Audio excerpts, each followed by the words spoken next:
Hello and howdy, welcome, how are you? How many ways could I say hi? How the heck are ya? I'm Nala. Welcome back to the vlog. Real super quick, just because I'm out and about and I didn't think that I was going to start the vlog this way, but I am. So here we are. My sister came over to watch the kids, so I am going to go and see this new, it's not a new shop, but it's new to me, Herbal shop. Can you tell I'm nervous? I get really nervous going into places I've never been before, and so I am going to go in without my kids. I think that helps my nerves a little bit because it's especially nerve-wracking whenever I don't know what a place is like and I have kids with me. So I'm gonna take this opportunity to go in and see this herbal shop and maybe pick out a few things to make some tea because I'm so tired of basically wasting my money on little dust bags is what it is. So we're gonna go in and see what they have. I have a list of things that I would maybe possibly like to get. So let's go.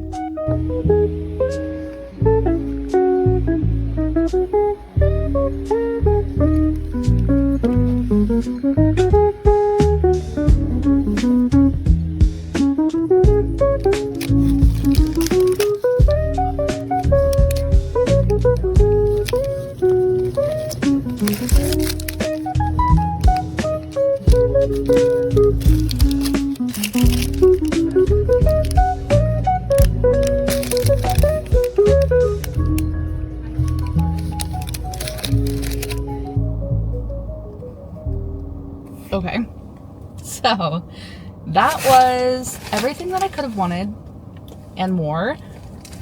That was so good. Let me show you what I got because they had everything that I needed, and also I just wanted to get other things, but I didn't. I had a little bit of restraint. Let me show you the teas that I got. So we have mugwort, which this is an ounce, so it was $1.50 for an ounce. So we have the oat straw. Let me do this side. And then let me show you the mugwort up close as well. Mugwort, chamomile. Can you see? I'll try and show you like where there's not reflections, because it's reflecting off the sun. But we have red raspberry leaf, which is really good for hormonal health. So what I want to make is a hormone balancing tea, spearmint. This whole thing was $3. You know how much I'm paying for mint at the store? Like for, I think it's 20 little bags of just powder, basically. It's like $4. And so this, $3. And then I've got nettle, stinging leaf. This is another one. It's the dandelion root. And this is what that looks like. Dandelion root is like OP, OG, top tier, like all the bitches want to be her. And then I wasn't planning on getting crystals or anything because I didn't even know they had crystals in there. I was just going in for the tea, but these were just calling to me, so I had to pick them up. And not only that, but like their crystals were very affordable. $2 per stone. Not bad. So I did pick up a tiger's eye because surprisingly I don't have any tiger's eye. And then we have serpentine, depending on how you want to say it. These two were just calling me, and I also really like that it has the gold flecks in this one. Don't know if you can see. Super pretty. $2 each. I don't have either one of these. And then I did get a massive bag of rose. Last but certainly not least, I got the herb hookup, everybody. This just makes my little witchy heart so happy. This, I was just walking around kind of seeing what they had, and this looked so good. It's a vegan, non-GMO, gluten-free puff crispy bar. I got the Peruvian cocoa peanut butter. It's with pea protein, sea salt, and quinoa. So they had a lot of different ones, and I loved that the artwork on the front of them matches from where you would source the ingredients. So there was one where they had, it was a vanilla matcha green tea one, and it had, I'll insert the video. I took a video of that. I didn't take a video of much in there because I was really nervous and I was really busy and really small, so it's just a little bit out of my comfort zone, but they're all so pretty. There was one, I was heavily between this one and the pistachio one. I was trying to remember which one it was, and they just look so good, but peanut butter was really calling my name today. So this is what the bar looks like. Oh, actually really soft.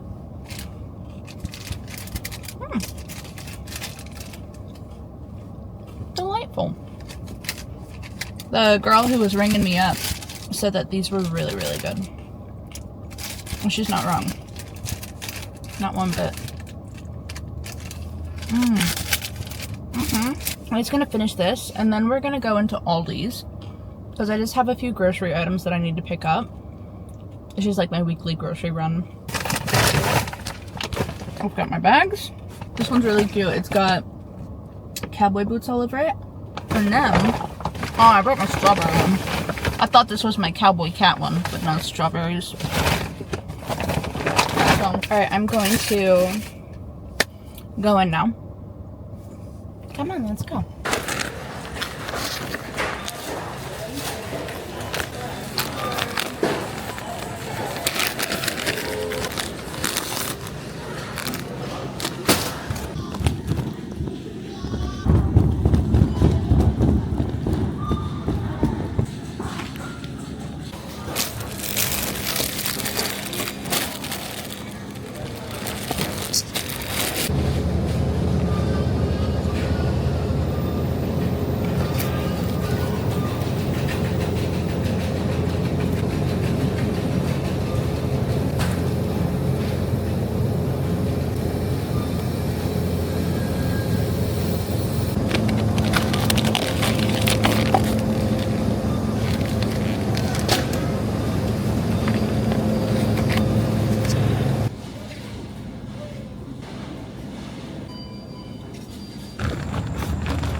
I was taking a look at this plant the other day. I was watching a video on how to get your monstera to grow nice big leaves and everything, and they said that whenever you buy them from places like Walmart, which is where I got mine, they typically put in 2 plants or 3 plants within a pot. And so I was kind of investigating within the pot, and indeed they are correct that there are 2 plants in here. I'm pretty sure. So I'm gonna try my absolute best to separate this in order to have them get the best chance to grow. Because right now they're growing in 2 separate, there actually might be 3. They're all growing in separate directions, and we don't want that. That's the idea here. I'm scared because I love this plant. I don't want to hurt it. Hitting like this. Let's dump her on the side. Oof.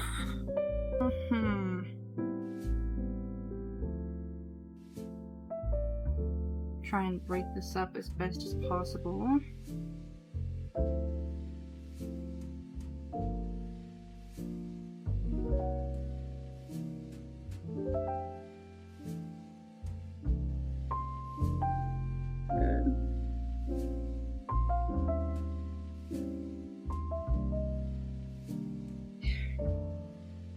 Look at her. There's plant 1.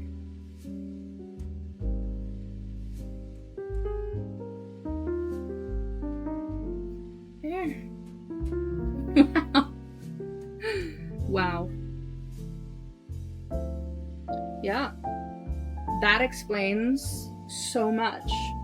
Should we put her back or should we upgrade her? She might look like she kind of needs an upgrade.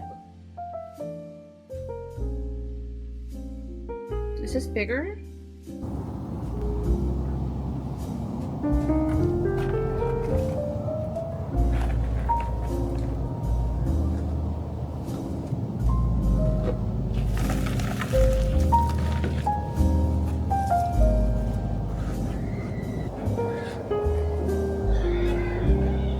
Can you hold this plant up for me?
Hi, long time no see. So I kind of left you off after the Aldi's haul.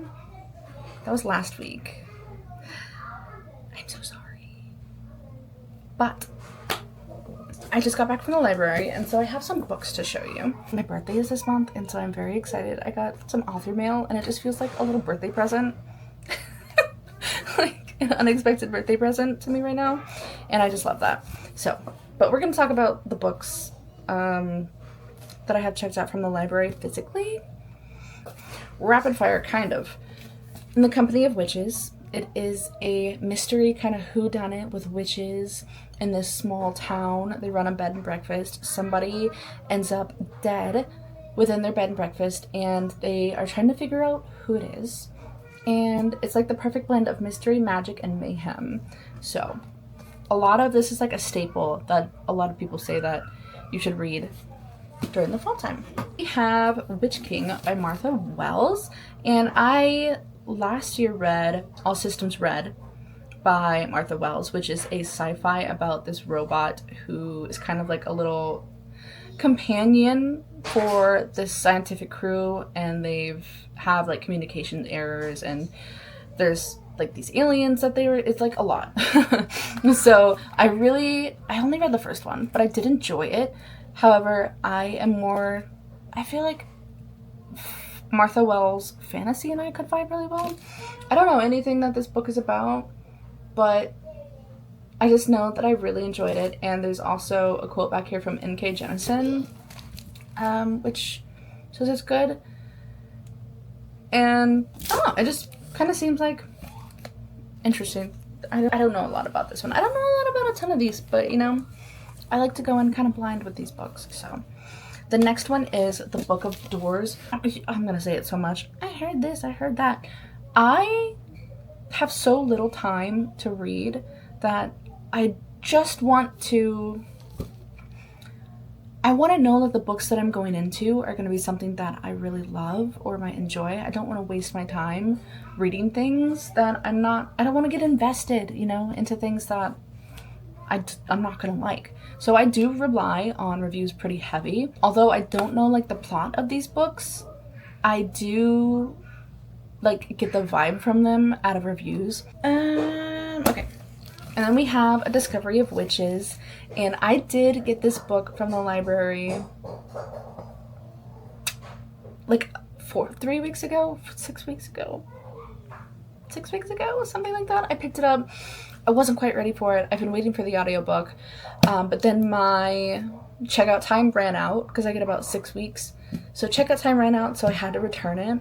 And I returned it last week, and then I went back today, and it was on the Strange and Unusual shelf that they have for like the fall time right now. And I was like, okay, fine. I'll grab it again. So hopefully my audiobook comes in time. If not, I might just start it physically and then switch over. I don't really know. And then this one I actually started while I was at the library waiting for my kids to pick out their books. It is The God of the Woods by Liz Moore. And this one I do know a tiny bit about. So it is basically this summer camp of kids, and one of them ends up going missing, and so it is through the different perspective of, I'm kind of like trying to figure out what happened, and I think there's this creepiness and this eeriness behind it, and it's just like this tale of this missing child and family secrets and inheritance, and I'm kind of entering my thriller era, and this just seemed like a must. This book I've read before. It was actually a 5-star review. It is Grimoire Girl Creating an Inheritance of Magic and Mischief, and it is a memoir of Hilary Burton Morgan. I actually never watched One Tree Hill, so I don't have like a lot of investment in Hilary Burton Morgan. However, I did find this book incredibly fascinating.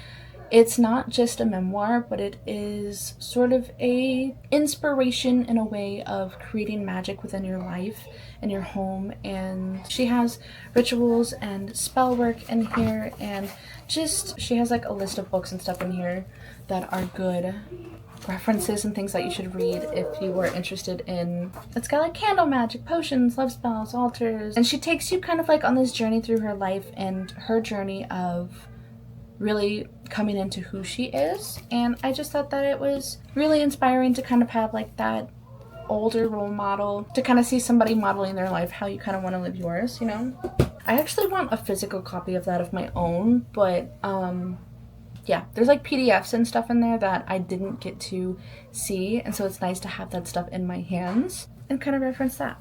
Last but not least, I have The Great Cosmic Mother, Rediscovering the Religion of the Earth, the Ancient Religion of the Goddess Rediscovered. And basically, this is talking about before it was corrupted and seen as this sort of demonic system. That's not the word that I'm looking for, but I have not gone very far into this because it is a very thick, kind of heavy book. This isn't something that you can just read all the way through. It's something that you sit down and read a few pages and then think about it and then come back to it at a later point. I've been kind of reading this in tandem with When God Was a Woman by Merlin Stone, and it is a sort of like the same idea. So yeah, I'm like on my journey, my path of rediscovering like my feminine side. I'm trying to tap into that energy and really just become like this woman that I want to be, and not just it's not like self-help stuff, but it's like a spiritual self-help, because I just feel very stagnant in life right now, not as to like my job and like where I am that way, but just like spiritually I don't feel okay. Yeah, so this I think is just gonna help me kind of get into that. You know, I haven't gotten very far into it, obviously, because I don't know what I'm talking about all that much. And then I have author mail. I've already opened it because I opened it over on TikTok, but I wanted to show it here because I'm just so excited. It's like I said, a little happy early birthday to me present. My birthday is on the 22nd, and it's the 8th, so within like a couple of weeks. And I love getting author mail, more specifically Devney, because she takes like such extra time to just like include little things that make it feel really special. Her and Valentine PR sent over the first book in the Haven River Ranch series, which is Crossroads, and it's great. Love this for me, truly. This is a new release. It just came out, I believe it was in June, and so fairly new. And I have been in my summer cowboy romance, and I don't see like any time of that stopping, even though it's not summer anymore. Let me say this, I said it earlier, it is a second chance cowboy romance of these childhood friends. They were friends for a really long time, turned lovers, and then they had this split and are main female character, our FMC India, I think, ended up leaving the small town. Some hearts were broken, and then now she is back, and not only is she like back to be on the ranch, she's actually the owner. And so West, the MMC, is really kind of like reluctant. He does not want her there, I don't feel like, and he just kind of like has to suck it up because the only way to save his family legacy is with India's help. And so I'm very it just sounds really good. Look at these covers too. I love that she has like this theme. I think the Indigo Ridge covers were very similar to this, but I love that they're kind of like stay within her brand but also have like a unique kind of feeling of their own. And it's so pretty. The purple with the pinks, and then the purple and the mist and fog. It's just so cute. And then there's little goodies in here. We have a Haven River Ranch sticker, and then we do have some art. So this is India and West. So love that. I love whenever PR is sent with like fan art. So it just makes you want to get into the book even more. And then this is like one of my favorite things in here. It's such like a cute little PR addition. It says, "Welcome to Haven River Ranch, Big Timber, Montana." And it looks like a postcard. And it has Stephanie Perry on it. "Welcome to Haven River Ranch Mountain Resort. We hope you enjoy your stay. Relax in our luxury cabins, indulge in fine dining, enjoy trail riding, hiking, camping, and more." And I just love that because it actually looks like a real postcard. Couldn't think of the word. And yeah, I'll just hold it up there without like flipping it around. So thank you so much, Daphne and Valentine PR. Again, how'd you know it was my birthday? Thank you. I need to go and get ready because my oldest has soccer practice, so I'm probably gonna take a book and then yeah, I'll come back and chit chat a little bit later. Soccer practice went well. Kids are now in bed. We've already had dinner. It's a little bit of a late night. It's like already almost 10 p.m. And typically the kids get in bed around like 8 and we do story time, and they're usually out by like 8:30. However, we didn't even eat dinner tonight until after 8:30 because soccer practice, just like things got late. So it's like 10 p.m. and I'm finally able to get back out here, and we're gonna make some tea. I have all of my different herbs, and I have an empty vessel, aka pickle jar. And we're going to combine all of these teas, all of these herbs to create a tea. And then we're gonna just kind of like talk about what the benefits are of each ingredient. I don't know about you, but I love learning about herbs and their properties, whether magical or medicinal. And I just think it's really fun. And I feel like this just speaks to my soul. So we have pickle jar. Double checking that pickle jar does not smell like pickles because we don't want pickle tea. I don't anyways. I don't know about you. I have been making this tea every single night, and I love it. It is so delicious. Dried blueberries. And I really like these. They smell really good, and they add flavor, and then they also are antioxidants, and they have vitamin C, and they support cognitive function, and it just gives off a really nice flavor. So love that for us. I'll probably add a little bit more. And then I'll just get more dried blueberries. The dried blueberries are from Aldi's. Spearmint. I truly wish that you could smell what I'm smelling. This spearmint. This spearmint just smells so good. It, you know, like that 5 gum that smells really minty, spearminty. That's exactly what it smells like. So good. I'm gonna give probably 2 heaping scoops of that. Maybe 3. We'll do 3.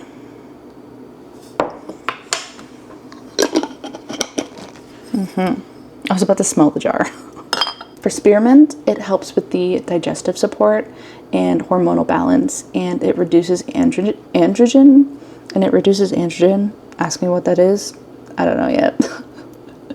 And then it also gives you mental clarity. Red raspberry leaf, which is the one that they tell you to drink whenever you are about to give birth, because it helps tone your uterus and it just makes giving birth a lot easier. I do not plan on giving birth ever again, but it does help tone the uterus for postpartum. I'm not necessarily postpartum now, but I'm at the point where my hormones should be beginning to balance back out to normal. I still am nursing, however, it's like only at night. My hormones, I know, are going to be so all out of whack whenever I stop completely nursing, and I'll be honest with you, I'm pretty scared. So that was red raspberry leaf. It's supposed to be really good for women's health. It helps tone the uterus, like I said, and it has vitamins B, C, E, magnesium, iron, potassium, and it's anti-inflammatory. And then I have dandelion root, which leaf is good as well. I actually would like to get some leaf because it requires less steeping time. So I'm going to do a whole scoop and like that. Oh, I also should show you up close. This is the dandelion root. Honestly, this is something that I would love to harvest and grow on my own.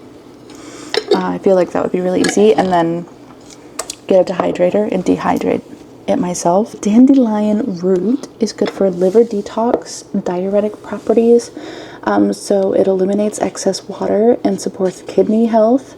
Rich in vitamins A, C, and K, and potassium and calcium.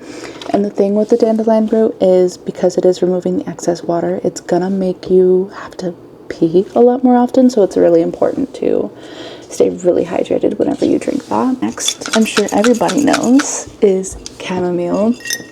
And these are just, smell so floral and sweet, and they're so pretty. So, they kind of like almost little Whoville, little pollens. And so we're gonna pop that in here. We'll do one, get some of that powder done in here too.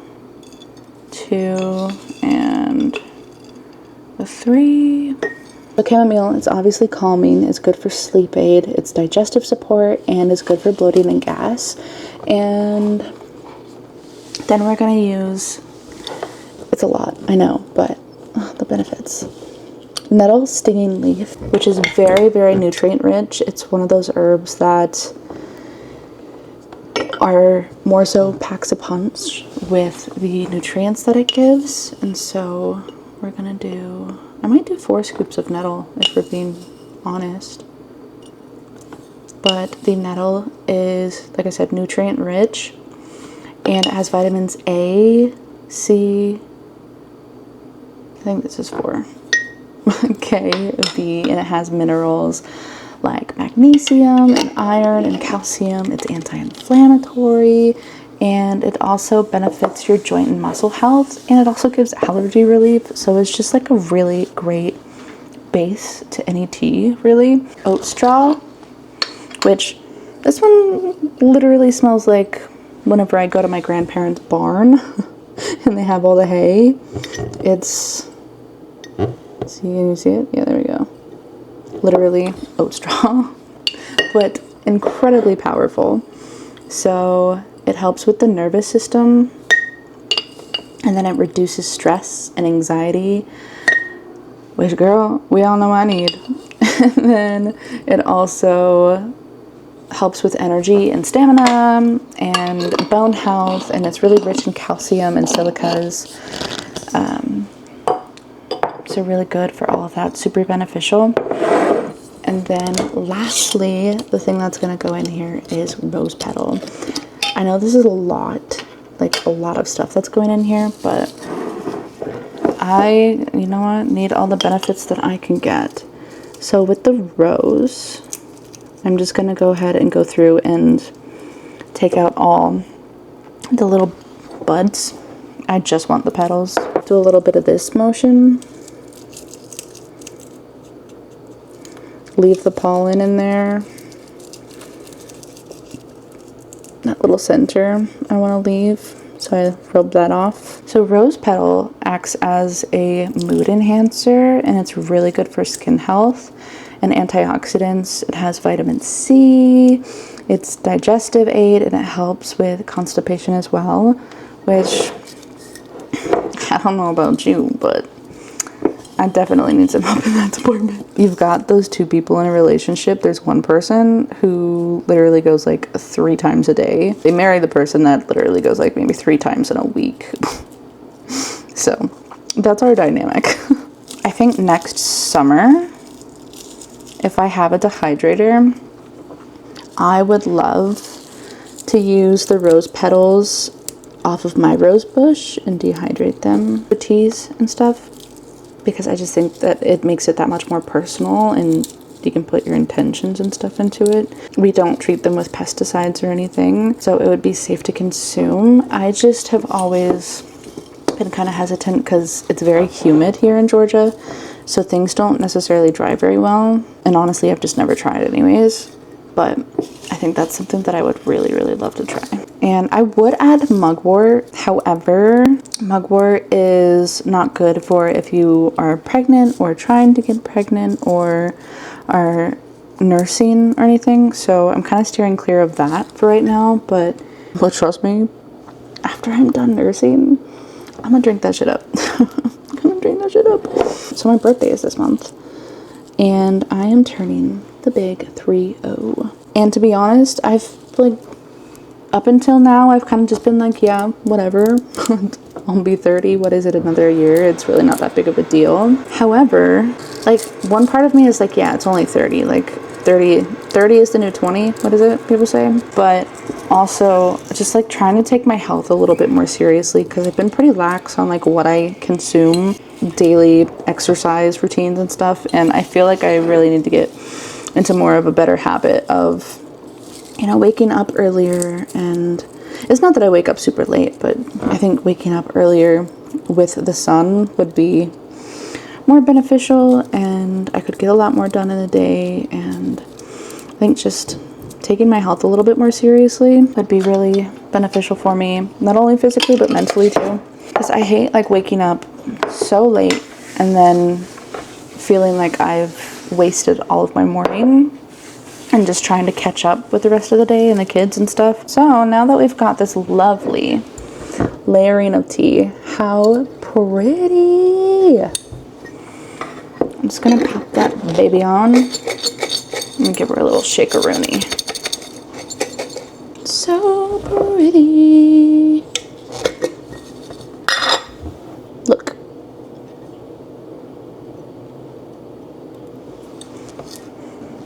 And it smells really good too. I really didn't think that this tea was gonna taste great. It's like something that I crave now. My teapot, I love this teapot so much. It was gifted to us by my husband's Thea whenever we got married in Mexico, and it came with these little teacups. Isn't it so darling? I love it. I love that it's like sentimental. I've always loved like the thought of a sentimental teapot. A good couple of heaping scoops in here. I want to make sure I get a little bit of everything. So we'll do 1,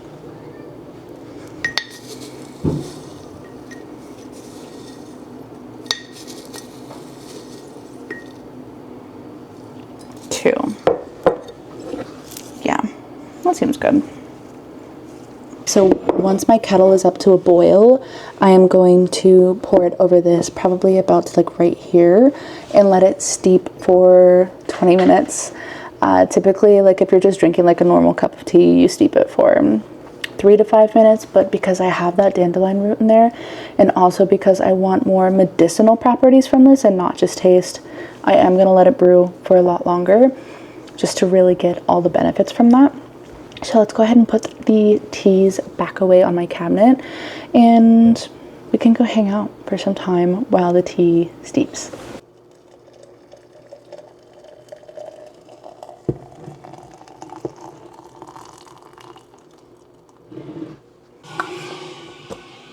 Then important thing to do whenever you are brewing your tea is to put the lid on so that the oils that are released whenever you're steeping the tea stays in the tea. That's where I'm at with that. I have not progressed any further on any books or anything quite yet. Yeah, no. I was playing with my kids at the park I was playing with my kids during practice, so I didn't get any reading done. I don't know what I want to say now. I'm gonna go hang out in the office while this steeps. And I don't know if I want to write, because I've been writing a lot more, or if I want to read. I might read some God of the Woods. Is that a good idea before bed? Probably not.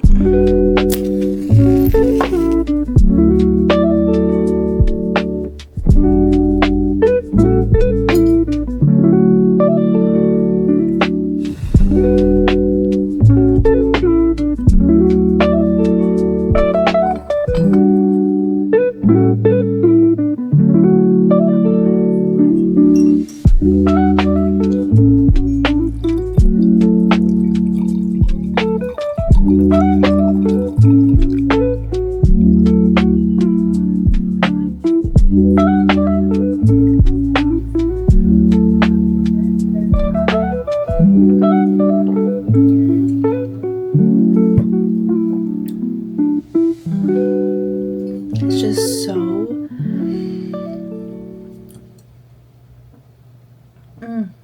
floral, but soft.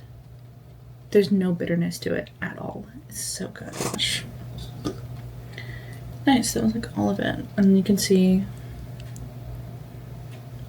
the roses completely lose their color. That's a rose petal. So, very cool. So I remembered something that I wanted to talk about before I dive into reading, and that is the movie that I watched today. It's called Dinner in America, and I just have to say, like, what a breath of fresh air.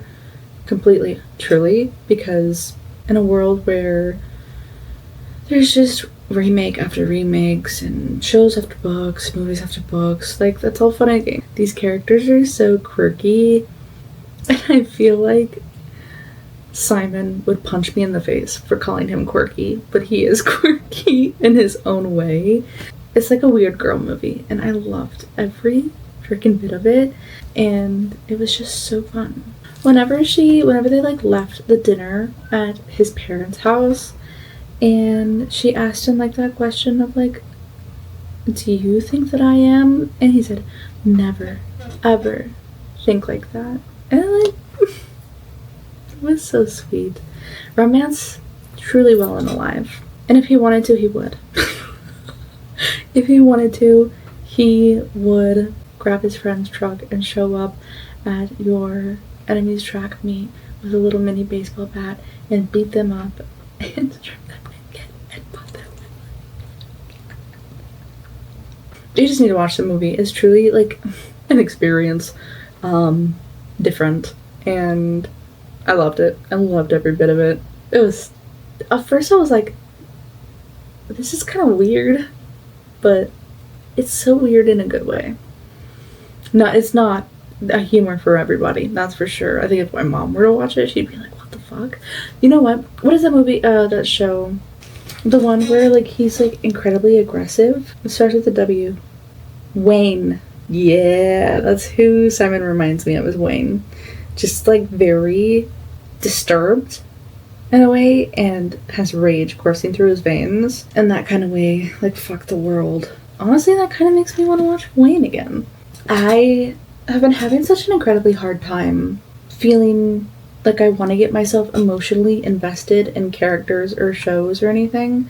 So I have like a whole entire list of TV shows that I just would love to watch, but I just don't have the energy or capacity to emotionally invest myself in them when I feel so drained. And so I've been putting like my comfort show on repeat, which is What We Do in the Shadows. And I feel like that movie, Dinner in America, kind of was like a baby step out of that. I haven't even been feeling like watching YouTube recently. I just have been scrolling on TikTok or just like ignoring all social media forms. So this is gonna be a chatty vlog, just so you know.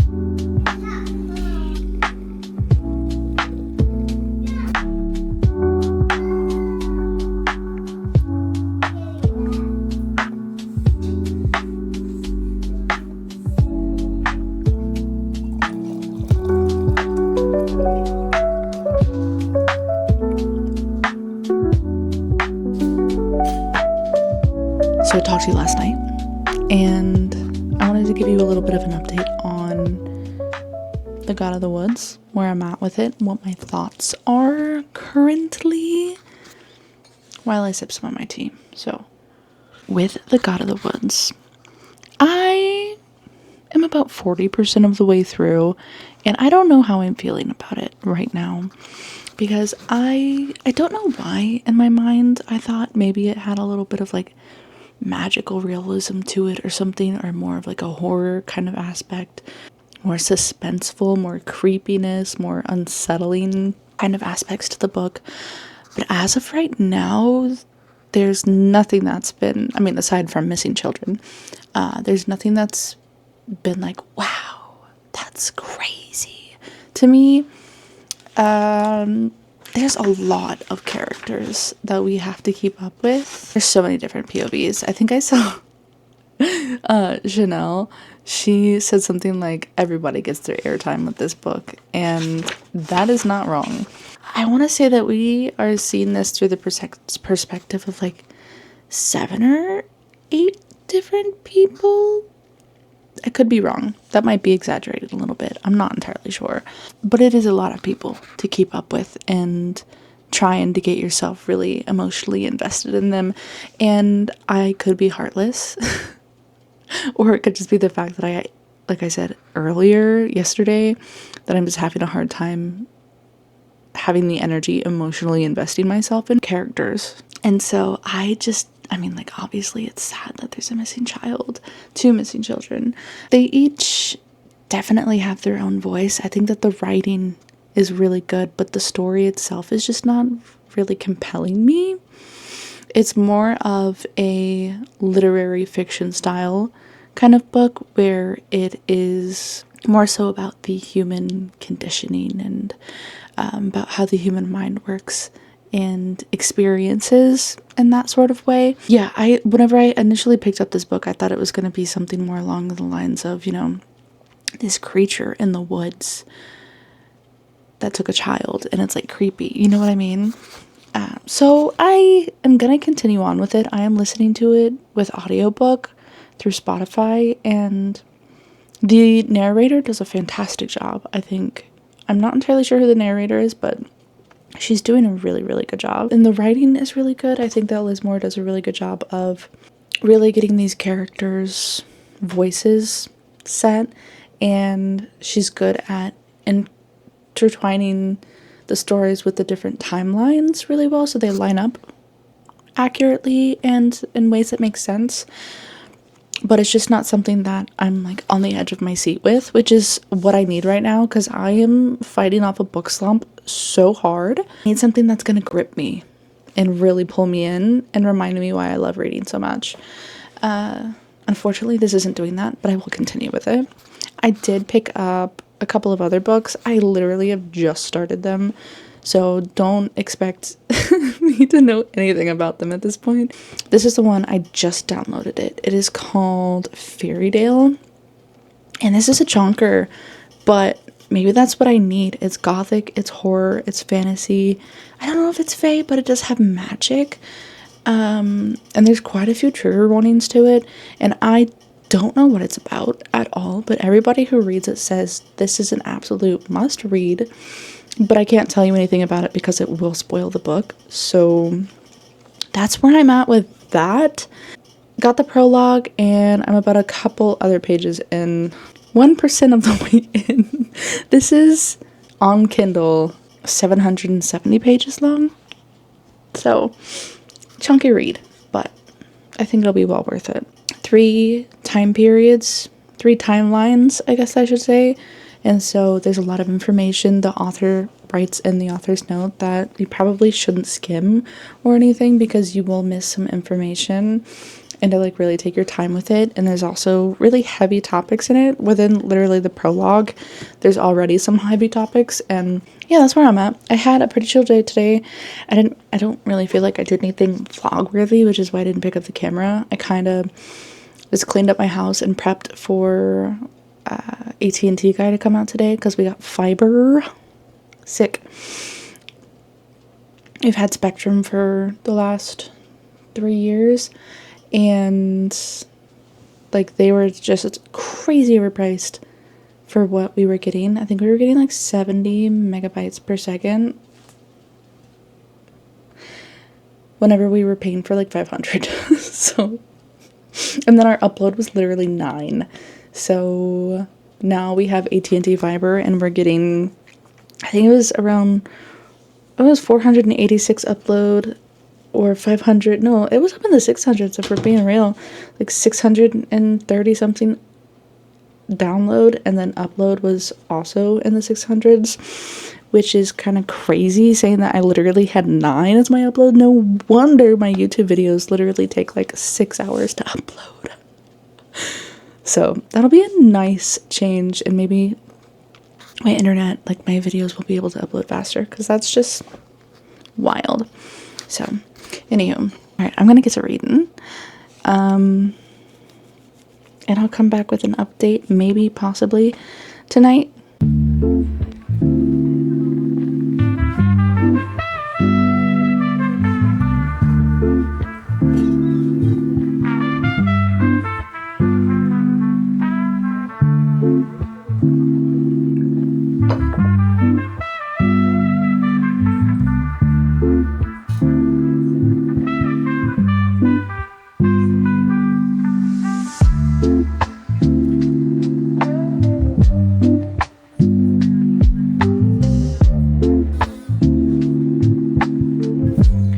I really need to like get some WD-40 for this chair or something, because this is what I hear the whole time I'm trying to read my book.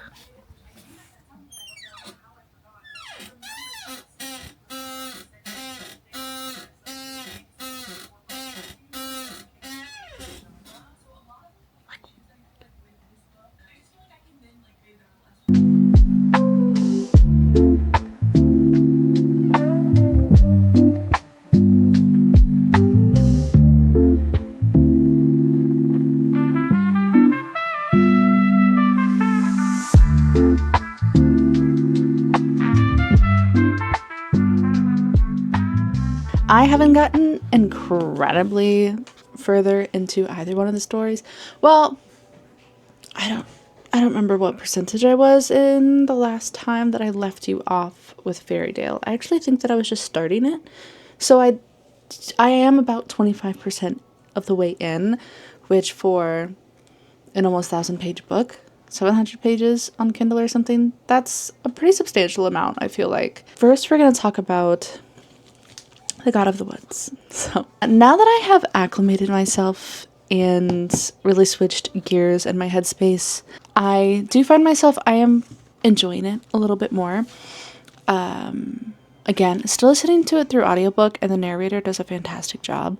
And it is becoming a little bit more, like, it's piquing my curiosity a little bit now that some things are unraveling, and histories between characters and such. I'm really invested in Louisa's story. I really like hers, and also Alice. Oh my gosh, I wanted to start crying at one point in this book, just because of, like, as a mother myself, just the thought of losing my child. There was like one scene in particular that absolutely just shattered my heart.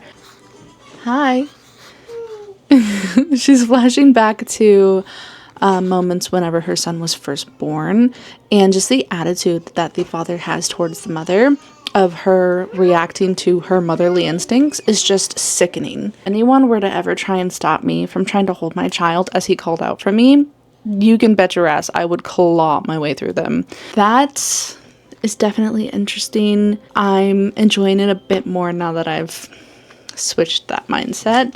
I don't know. I'm like, this is the second thriller. Suspense? It's not a thriller. Is it a thriller? What is this considered? Mystery? I don't know. This is like the second one that I've read in my adulthood of the genre, so it's still something that I'm getting used to, but I definitely think it's very good within its genre. It's just something that, again, I'm not used to, so just getting used to that. I am reading Fairy which I'm gonna keep it brief within this section. I'll eventually maybe do some spoilers, maybe at the end of the video or something. I'll just give you the very gist of it. It is about this woman, Darcy. She is a teacher and has grown up in an orphanage. She lost her mother, I think, whenever she was probably like 5 or 6 years old or something like that. And she gets this mysterious letter in the mail basically saying that she needs to come to this town called Fairydale because her father has passed away and he has left her something in the will. And so it's kind of mandatory that she goes to this will reading. So she ends up going and weird stuff starts happening. And the thing with this book is the narrator is very unreliable. And not just because like she's going to lie to you, but because the things that she's seeing and things that are happening might not really be happening. It's really weird. We don't really know entirely what's going on. And this story is told from the POV of 3 different timelines. And so it's very interesting. Amon, however. Okay. Okay. Crazy because there's like a lot of weird things that keeps happening.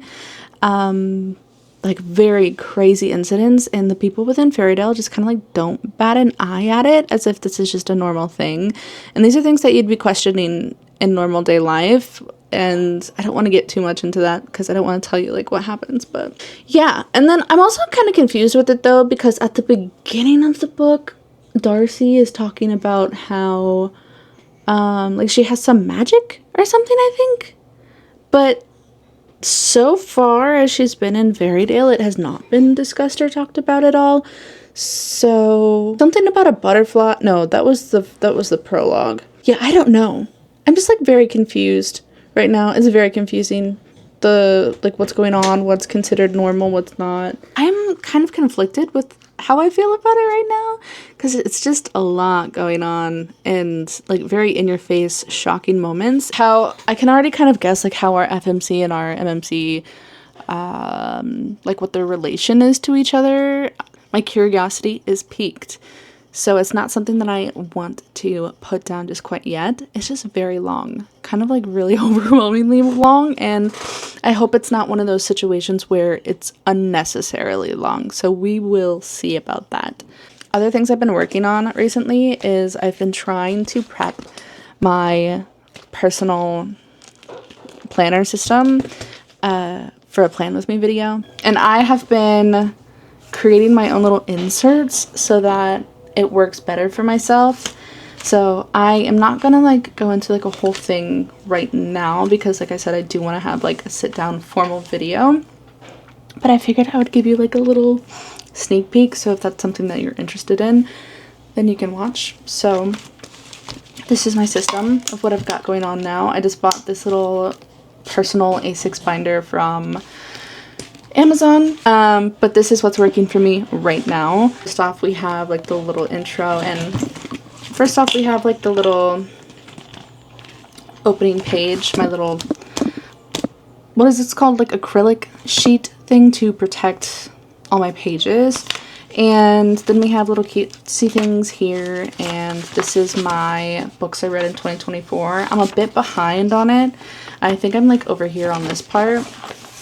But it is 75 books, which was my Goodreads goal, which I am very sure, very positive I'm going to surpass it. So I initially added a bunch of these things in here because I didn't want it to feel empty. I wanted it to be kind of cutesy. And so we have those. This was like a mood board for August that I did. And typically whenever I've been doing mood boards, a lot of the things on my mood boards have been coming to life, which is crazy. As sort of like a manifestation. So anyways, we're gonna fast forward to the things that I've been working on recently. So September, this is what I just did today, and I think this is going to be something that I will keep. So I really adore Megan Rhiannon. She is like she's an illustrator, and she does a lot of plan with me videos, info dump kind of things, journaling, things like that. And I've seen her do this mainly. Sleepy Notes Club, I think, also does this, where they will type up what they want to say as like their journal and insert pictures that way. And they use like a handwriting font so that it looks really neat and clean, which I think that would be something really hard to keep up with all the time, like a daily thing. But I do find that it is something that will work for me, I think, for like a monthly kind of thing. So it's really hard to read the fonts, but you can kind of get the gist of it, of typing out kind of what's going on. It's sort of like a recap of what we did in September, and then also just how I'm feeling and any goals that I might have achieved, anything like that. And so I titled this memory keeping and really hashed out a lot of feelings and also just kind of like recapping on some of the things with the kids and stuff. And I really enjoyed this. And then the other thing that I did is in the back here, I've created a daily, weekly, monthly cleaning schedule. And I really like this because I have a really hard time keeping up with cleaning and everything. And I get very overwhelmed with all of the things that I end up having to do. And so having it organized into, this is what I should do daily, this is what I should do weekly, and then this is what I should do monthly, and then having that to where I can mark it off as whenever I do it. I've got kitchen, bedroom, bathroom, office, living room, and miscellaneous, and just the different things that I need to do for that day. I'm marking it off in Sharpie because it's laminated, so I'm hoping whenever I need to erase it, I can just use a little bit of alcohol or hand sanitizer or something and just wipe it off. Because if I just use a dry erase marker, it'll erase over the week, and then that will be really frustrating. And so I think that this will really help. And then I've got all my dinner ideas and da-da-da. So I'll go into a more in-depth thing with this whenever I actually do my planning. And then I also did a new monthly page. So this is not what my monthly page will look like during the plan with me, because I made some to match this new weekly that I also created. And I love, it's going to work for my brain a lot better because I have the space over here for my to-dos, and then a little notes space over here. I think everything will line up really nicely. The weekend is over here. This is the weekday. And then I also decided to make it dragon themed, Skyrim themed. The monthly page is more Skyrim themed. I'll have to print it out to show you. That is just something that has been working really well for me. Oops. And it makes me a lot more excited and eager to use my system, because for a while I kind of got not stagnant from it, but it wasn't like, it's gonna sound so not vain, but it just wasn't aesthetic enough. It wasn't enticing enough for me to want to keep doing it. I need the dopamine in order to make it fun for me to continue on and enjoy with it. So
is so cute.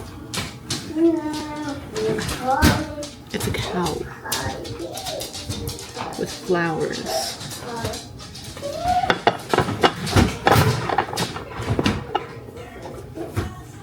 So cute. So I saw this recipe for pumpkin bagels, and not like the flavor pumpkin, but they actually look like pumpkins. So I want to do that.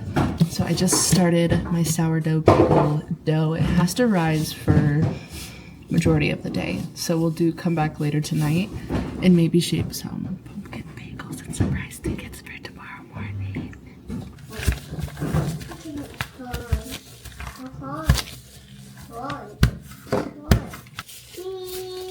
Dee's not here yet. Dee will be here later.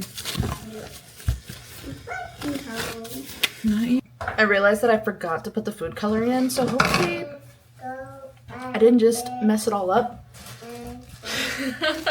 by doing that aggressive kneading.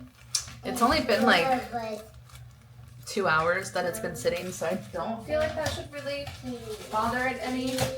But I'll probably just let it proof again for a little bit longer. I forgot you were there, sorry. So hopefully that will work, and I'll come back and check in either with an update or to do the rest of that bread. I've been editing all morning for my September wrap up. I stayed up I stayed up really late last night. Editing? No, not editing. Well, yes, editing. But I filmed, and then I started editing that video because I just knew I wouldn't be able to get a ton of editing done today with school and all of that. So I was up pretty late last night, and then I read a little bit more of Fairytale, and I woke up with this really bad migraine now. Not because I stayed up late, but because I slept in a weird way, and so I have a crick in my neck now. That's what I'm gonna be up to today. We'll see. I only keep wearing this. Okay. Next time I check in.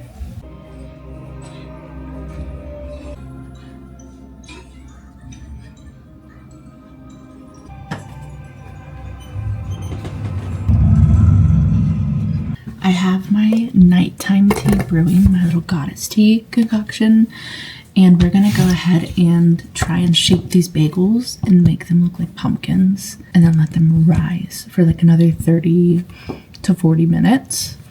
So I think the dough is finally ready. Not as orange as I was thinking. The orange didn't really incorporate in there super well, but we're going to, I don't think I need to knead it anymore. Let me grab her. So we're gonna try and separate this into maybe 8 balls. Somebody who's gonna measure. So that's 3, 4, 5, 6, 7. Do this one. It's a little small. I might add that much.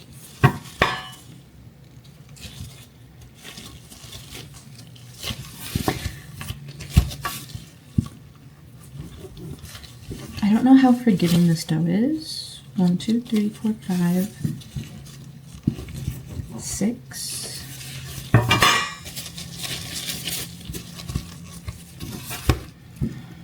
Seven, 8.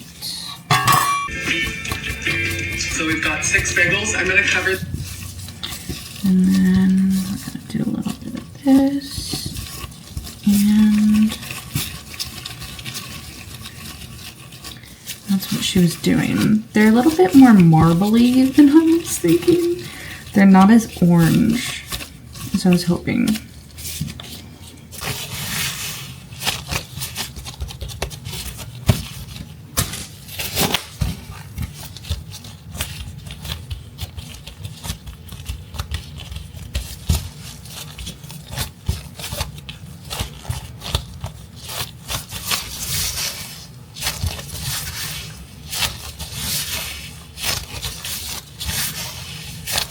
So I think I figured out how I'm gonna do this. I have this string here, I don't exactly know how much I need yet. We're gonna try and make it work.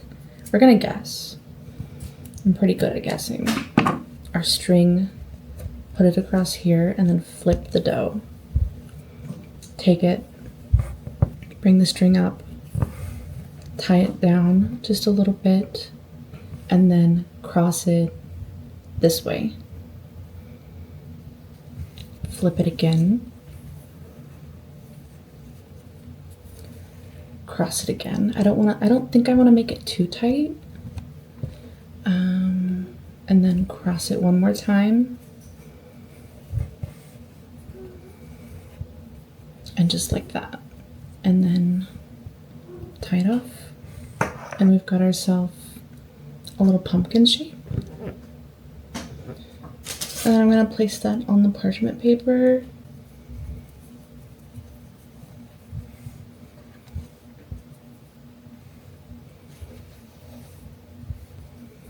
Didn't quite give myself enough string on that one.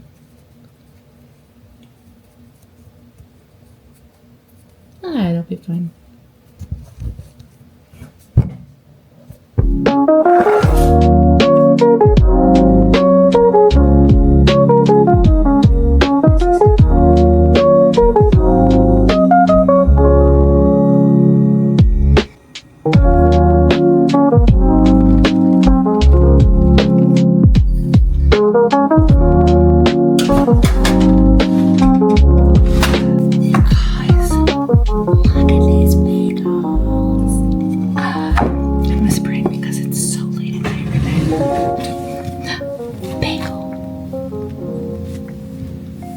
I can put a little thing on top. I'm gonna let these cool down probably overnight because they're so hot, but they smell incredible. But yeah, I'm just gonna let these sit out. Now, this first group of cookies was from here on Roosevelt Farm, so they're very near and dear to us.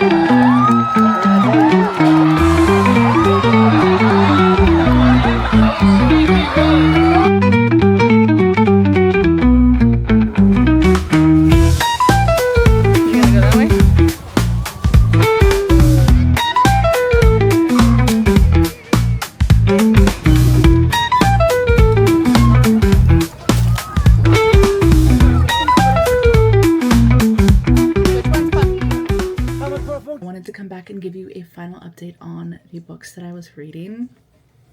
So we're gonna start with The God of the Woods by Liz Moore. I don't remember exactly where I left you off. I think I was around like the 70% mark, and I do have to say that it picked up pretty quickly after that point. So with me being so new to the genre, I really don't have much to compare it to. However, I really did still enjoy it.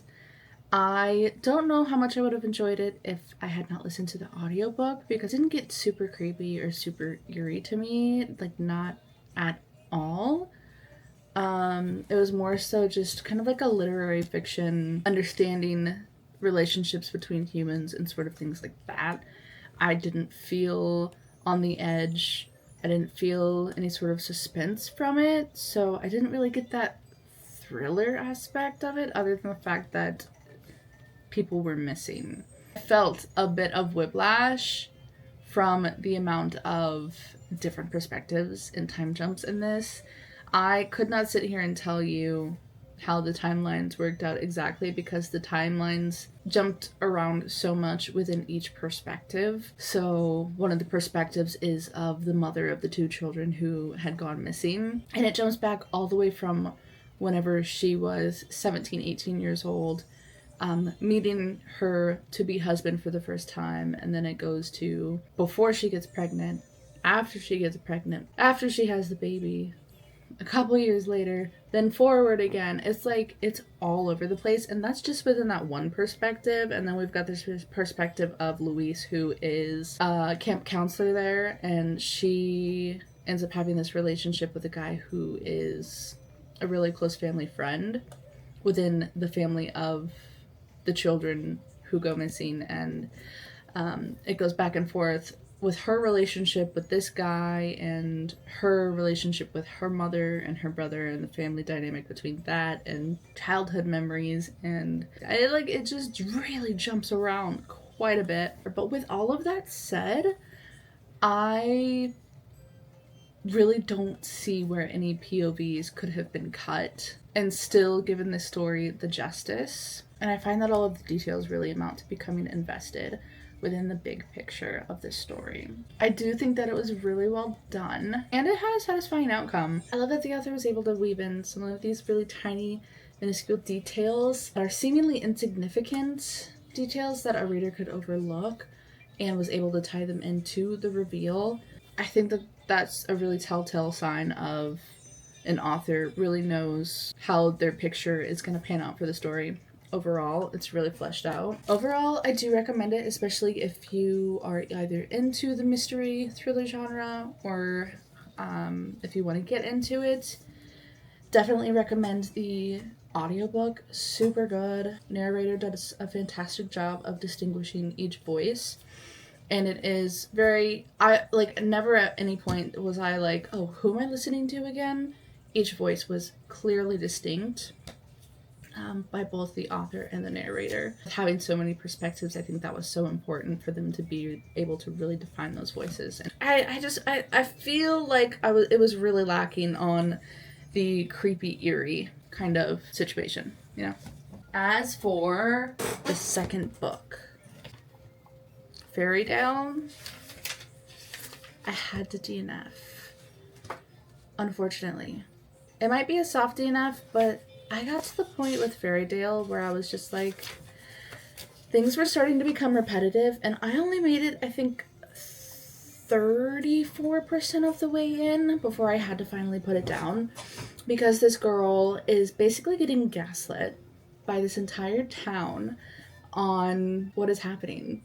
Literally everything around her, what is happening. Whether interactions that she's had with people are real, and there's these really weird, fucked up things that are happening in the town, and the town is just not even batting an eye at it. They are like, this is totally normal shenanigans happening around here. And I don't know. And then the love interest, I get what the author is trying to do. Get that.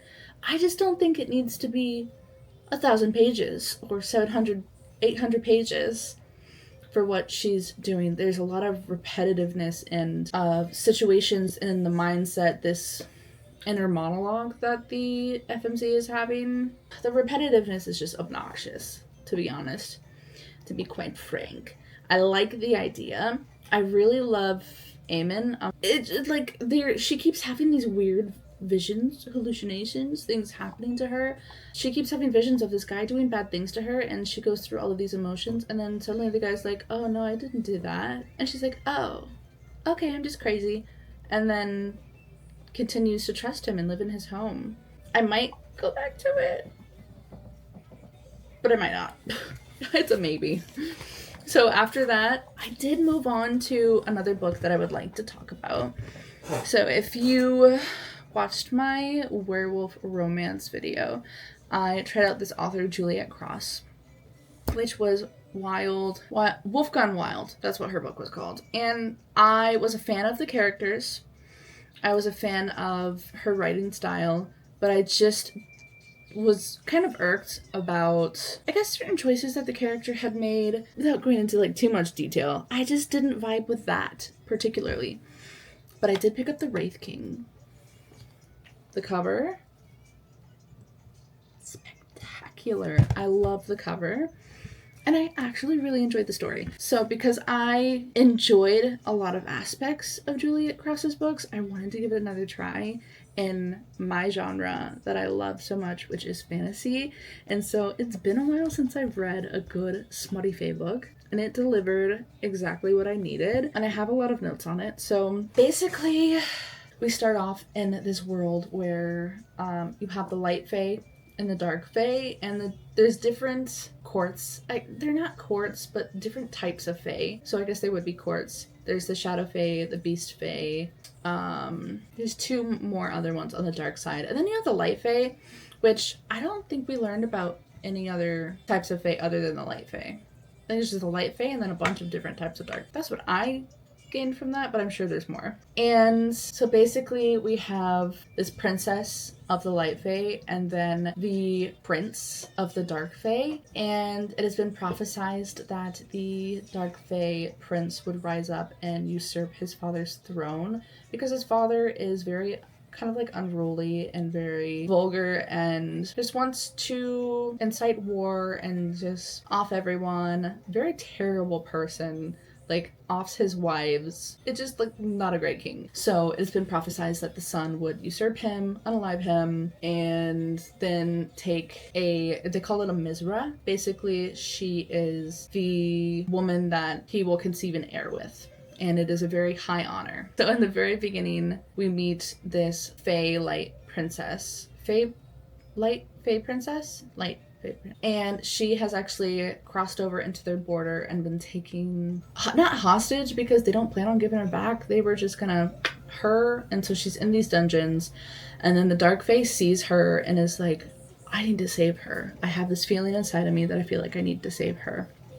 And she had her wings ripped off and everything. And so just as she is being dangled down into this pit of whites in order for them to consume her, the dark fae guy is just like with his fae fire magic and saves her life. And then she goes away. 5 years later, she is kidnapped by King, the father king, right? And so Prince gets wind of this, that she's been kidnapped, and he goes to usurp his father right then and there and unalives him, and then takes her as his Mizra and is basically like, I will end all the war between the light and the dark fae if you agree to be my Mizra and to conceive my heir. And so basically she's like, yeah, okay, I'll do it for my people. That's where we go on from there. And I really liked it. I really liked it. I will say, like, some of the writing can be, I guess, a little bit cringe, but whenever you go into a romantasy read like this, that's kind of expected. If you are somebody who's a little bit snobby and is going to look down on it, obviously you're going to find it really cringy. But this is one of those kind of, I would compare it to maybe something like Katie Robert, Scarlett St. Clair, Ruby Dixon kind of writing, but it has a bit more plot to it as well. So I kind of thought that this was just going to be like a smutty good time, but it really did pleasantly surprise me. So the first half of the book is really about her time in this dark fae court. But after the 60% mark, we see our main character, Una. She really steps into her role of becoming the Mizra while also providing for her own people. She has her own personal goals of saving her kingdom from this plague, which was the whole reason that she got kidnapped in the first place in the very beginning, is succumbing to this madness that drives you to a bit of insanity. This is the first book, and I believe, in her series, and it can be read as a standalone, and so that's why I really like it, because she has done a fantastic job at setting up this really deep fantasy world and giving us this rich and dynamic world full of history and magic and diverse kingdoms and people, and somehow she does it all within, I think it's like less than 500 pages. She does a really good job. It's not just straight info dumping on anything. She organically creates these scenarios where the information is laid out for us, and I think that was done really well. All of the characters kind of like have their own personalities. There's side characters that you really like and you want to root for, and there's the openings for who the next couple is going to be for her books. And I like that it's like this romantasy situation where it's not going to follow them for 3 books, but it is going to have like the next characters kind of set up for that, kind of like how Ice Planet Barbarians is, where you have the main couple, but you see in the background this relationship forming between 2 other characters, and so the next book goes on to those next 2 characters in that way. And so I just found this book like really refreshing in that way, and it touches on a lot of dark topics, so if that's something that you are concerned about, then definitely check the trigger warnings. There is attempted SA, and I think abusive relationships, and of course gore and death and stuff like that, because it is fantasy. Definitely the story was still able to feel kind of light and fun and playful in a way, even with those darker topics. There's the inner circle dynamic of like loving characters. They're all very close, very friendly. These are people who have grown up together over the years, and so I really enjoyed that. And then we also get this one singular POV of this mysterious traitor, and it's from their perspective where they are watching Una and Golaya, I think is how you say his name, which is the Prince Fae. And he's watching them, and he has this madness creeping in and has this very toxic way of thinking, but it's told to us in a way through the perspective of this traitor. You don't know who it is because it does give a few little names who you can kind of rule out, but then it doesn't give you enough to where you can fully guess who it is. So it's like this little of like, who is the traitor amongst them? It's really cool. And so he's within the court and he's in close proximity of them both, but we aren't really given enough info to like guess who it is. I think like overall this book was just really good. I requested another book of Juliet Cross's on NetGalley called Firebird that's coming out in April. I requested it today and then I got approved today. I'm so stoked. This is why you should never judge like whether or not you're gonna like an author based off just one book, solely because although I didn't really vibe with the Wolf Gone Wild, this one I really did highly enjoy. That is where I'm gonna leave off with this.